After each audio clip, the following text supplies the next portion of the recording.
Good morning. आप सभी का मेरा नया व्लॉग में स्वागत है।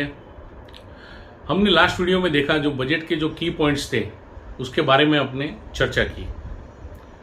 अभी ये वीडियो में हम जानेंगे कि बजट होने के बाद में बॉन्ड यील्ड में इंडिया में स्पाइक क्यों आया, बॉन्ड यील्ड क्यों बढ़ गया और बॉन्ड यील्ड क्या होता है, वो क्यों बढ़ता है, क्यों कम होता है, वो सभी जानकारी ये वीडियो में आपको मिलेगा। तो आप नए हो तो ये चैनल को सब्सक्राइब कीजिए, वीडियो को लाइक कीजिए, शेयर कीजिए। तो चलो शुरू करते हैं।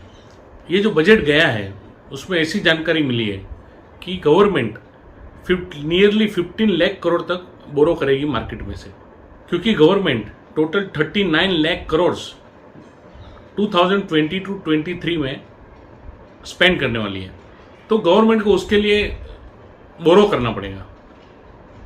कितना बोरो करना पड़ेगा? क्योंकि उनका जो टोटल आमदनी है, जो उनको रिसिप्ट आएगा पूरे साल में 22-23 में, वो एस्टिमेटेड है 23 लाख करोड़ का, उसका एस्टिमेशन है। तो जो डिफरेंस आता है 15 लाख करोड़ का, नियरली 15 लाख करोड़ का, उतना उनको बाजार में से बॉन्ड इश्यू करके पैसा कलेक्ट करना पड़ेगा। तो इसका इफेक्ट क्या है? जो बाजार में बॉन्ड जो यील्ड था वो बढ़ गया। 2021-22 में गवर्नमेंट ने 10.46 लाख करोड़ का बोरो किया था, ऐसा एस्टिमेट है। अभी 10.46 लाख से डायरेक्ट 15 लाख करोड़ तक गवर्नमेंट बोरो करने जा रही है 22-23 में। गवर्नमेंट क्या करती है? 10 ईयर्स का बॉन्ड इश्यू करती है। सर्टन परसेंटेज भी रहता है, 6%, 6.5%, 7%, ऐसा उसका इंटरेस्ट रेट रहता है। तो गवर्नमेंट क्या करती है? जो बॉन्ड जो इश्यू करती है, समझो 1000 के मल्टीप्लाई में इश्यू करती है, तो जो बॉन्ड इश्यू करती है उसके पे इंटरेस्ट देती है। तो अभी जो इंटरेस्ट दे रही है तो कितना देगी? 6%, 6.5%, 7% तक मिलता है। तो इससे क्या हुआ कि इतना बड़ा अमाउंट जो गवर्नमेंट बोरो करने जा रही है, तो उसके कारण बॉन्ड यील्ड है उसमें जंप आ गया।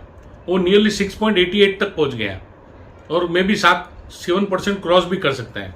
जो गवर्नमेंट बॉन्ड इश्यू करती है 10 ईयर्स बॉन्ड, और 1000 रुपीज़ का बेसिक प्राइस रहता है और 6 to 7% का उसका इंटरेस्ट रेट रहता है।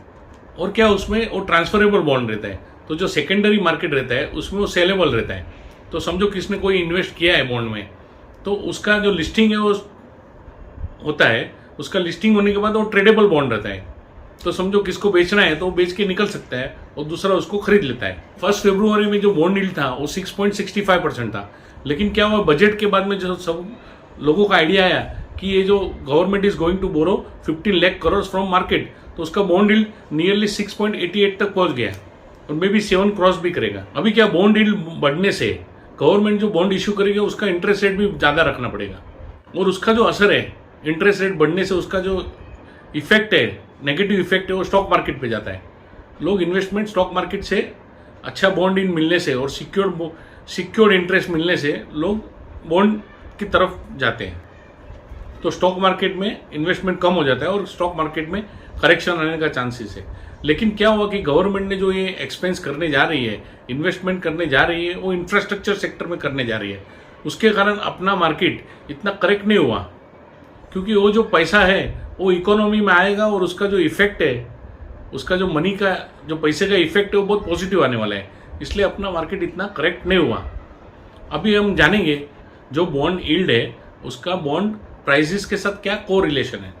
गवर्नमेंट ने इशू किया है 1000 रुपीज़ का बॉन्ड 7% इंटरेस्ट रेट पे, लेकिन वो जो मार्केट में बॉन्ड प्राइस बढ़ने से, अभी समझो उसका मार्केट में रेट चल रहा है 1100 रुपया। अभी 1100 रुपये में जो बॉन्ड लेगा, लेकिन उसको जो इंटरेस्ट जो मिलने वाला है वो 1000 पे 7% ही मिलने वाला है। तो जो उसका जो कॉस्ट तो हो गया 1100 का, तो 1100 के उसका इन्वेस्टमेंट के हिसाब से उसको जो इंटरेस्ट मिलने वाला है वो 7% 1000 पे मिलने वाला है, तो उसको कम इंटरेस्ट आएगा। समझो 1000 रुपीज़ पे जो 7% है तो उसको इंटरेस्ट 70 रुपीज़ मिलेगा। लेकिन वही बॉन्ड मार्केट में जब 1100 का भाव रहता है तो उसको जो इंटरेस्ट जो मिलने वाला है वो तो 70 ही मिलने वाला है और उसका कॉस्ट 1100 हो गया। तो उसके कारण क्या होता है कि उसका जो इंटरेस्ट है कॉस्ट के हिसाब से उसका यील्ड, बॉन्ड का यील्ड कम हो गया।